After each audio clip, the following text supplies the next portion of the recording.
Hello all the aspirants. तो एक बहुत ही अच्छी न्यूज आ रही है कि हरियाणा में जितनी भी असिस्टेंट प्रोफेसर की वैकेंसीज के रिगार्डिंग न्यूज हम सुनते आ रहे थे, उससे रिलेटेड अब वाकई में नोटिफिकेशन आ चुका है और अब हम लोग फॉर्म भी फिलअप कर सकते हैं। एग्जाम की डेट अभी नहीं बताई गई है, लेकिन फॉर्म फिलअप की डेट जरूर आ गई है। आप तैयारी अभी से स्टार्ट कर दीजिएगा, क्योंकि बहुत ज्यादा आपको ये समय नहीं देंगे और अचानक से भी ये पेपर करा सकते हैं। तो be ready from now onwards. Now इस एडवर्टीजमेंट में क्या क्या चीजें हैं ये जानते हैं। तो सबसे पहले तो जो ओपनिंग डेट है, that is you can fill up the form from the 7th of August. उसके बाद जो क्लोजिंग डेट होगा for the submission is will be 27th of August. इसका आप लोग ध्यान रखिएगा। और ये जो एडवर्टीजमेंट नंबर है दैट इज 42 to 67 ऑफ 2024, ये वेबसाइट पे आपको मिल जाएगा। ये असिस्टेंट प्रोफेसर की वैकेंसीज होंगी, जिनकी पोस्टिंग्स भी ऑफ कोर्स हरियाणा में ही होगी।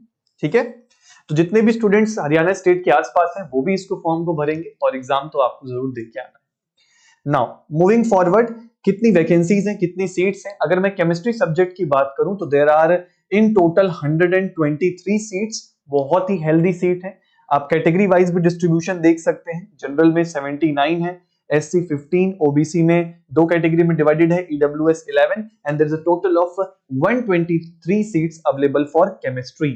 और बहुत सारे सब्जेक्ट्स के लिए है। आप नोटिफिकेशन का जो इंफॉर्मेशन ब्राउचर है वो मैंने नीचे डिस्क्रिप्शन में डाल दिया है, आप वहां से अपने सब्जेक्ट का भी क्रॉस चेक कर सकते हैं।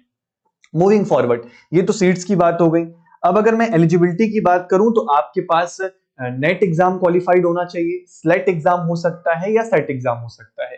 कि तो आप इन तीनों एग्जाम्स को क्वालिफाई कर रहे हैं। अगर आपने कर रखा है तो आप एलिजिबल है, या फिर अगर आप एक पीएचडी कैंडिडेट हैं, आपने अपनी पीएचडी कंप्लीट कर रखी है, तब भी आप इसके लिए एलिजिबल हैं। ऐसे केस में आपको नेट, स्लेट और सेट से एग्जेम्पशन है, और आप अगर पीएचडी स्कॉलर हैं तब आपको of course you are eligible for the exam. लेकिन पीएचडी जो है वो रेगुलर मोड से होना चाहिए।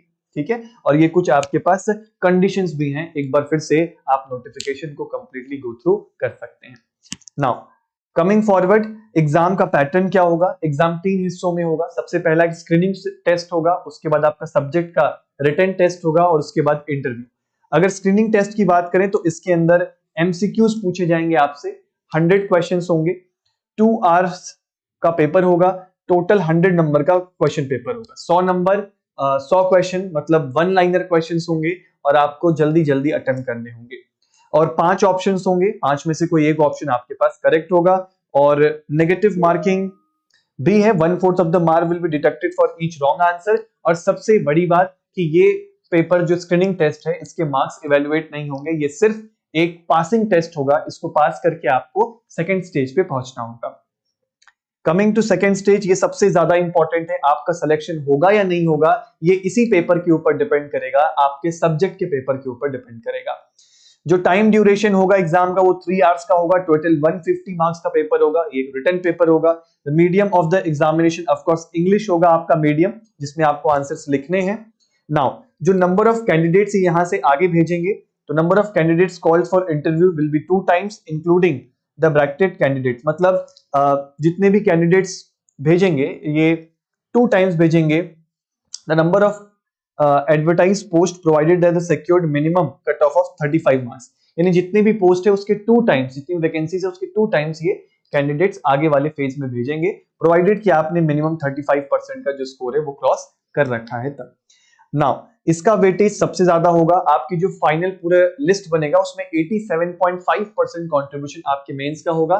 बाकी बचा हुआ आपका जो 12.5% है वो इंटरव्यू का वेटेज होगा। और इसके बाद तीसरा स्टेज होगा आपका इंटरव्यू का, जिसमें 12.5% वेटेज दिया जाएगा। जब आप ये तीनों स्टेज क्वालिफाई कर लेंगे then of course you will be qualified, और आप हरियाणा में एज अ असिस्टेंट प्रोफेसर बिल्कुल रिक्रूट हो सकते हैं।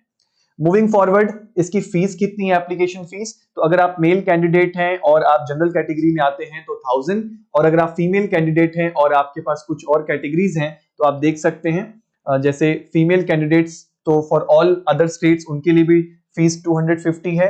Female department ESM of Haryana only, तो आप अपने हिसाब से देख लीजिएगा कि आप किस ब्रैकेट में फॉल करते हैं, उस हिसाब से आपकी फीस भी रहने वाली है। ठीक है, कमिंग फॉरवर्ड, अगर मैं डॉक्यूमेंट्स की बात करूं, फॉर्म भरते वक्त आपको किन किन डॉक्यूमेंट्स की रिक्वायरमेंट है? आपके पास बाकी सारी चीजें तो होती हैं आपके पास। एक चीज ध्यान रखिएगा, आपका नेट का सर्टिफिकेट रहना चाहिए, जीआरएफ, स्लेट, सेट, इनके सर्टिफिकेट्स आपको अपलोड करने होंगे। अगर कोई आपके पास कैटेगरी है तो उस कैटेगरी का भी सर्टिफिकेट आपको अपलोड करना होगा। ये कुछ डॉक्यूमेंट्स के बारे में बात हो गई। सिलेबस इन्होंने बताया है कि वेबसाइट पर अपलोड करेंगे, मैंने चेक किया अभी तो अपलोडेड नहीं है, जैसे ही आ जाएगा हम उसके बारे में भी आपको इन्फॉर्म कर देंगे। और कुछ भी आपको जानना है तो कमेंट सेक्शन में जरूर लिखिएगा एंड फुल फ्लेज इसकी तैयारी में लग जाइए। मूविंग फॉरवर्ड, अगर कोई भी ऐसा स्टूडेंट है जो अभी नेट की तैयारी करना चाह रहा है, देखिए जब आप नेट निकालेंगे तभी तो आप ऐसी वैकेंसीज जो फ्यूचर में आएंगी उसके लिए एलिजिबल हो पाएंगे। अगर आपके पास एलएस की भी अभी आपके पास एलएस नहीं है तो आप ऐसे फॉर्म्स नहीं भर सकते हैं, ठीक है। अभी उत्तराखंड में भी वैकेंसीज आई हैं, इनफैक्ट एमपी का पेपर भी 4 तारीख को होने वाला है, तो वैकेंसीज आ रही हैं, तो आप लोगों को भी फुल फ्लेज तैयार रहना है। तो अगर आप नेट की तैयारी करना चाहते हैं तो आप हमारे साथ जुड़ सकते हैं। 5th of August से बैच ऑलरेडी स्टार्ट हो रहा है, आप इसमें एनरोल कर सकते हैं। You can get a flat 70% of also. Wish you all the best for your coming exams. Thank you so much and happy learning.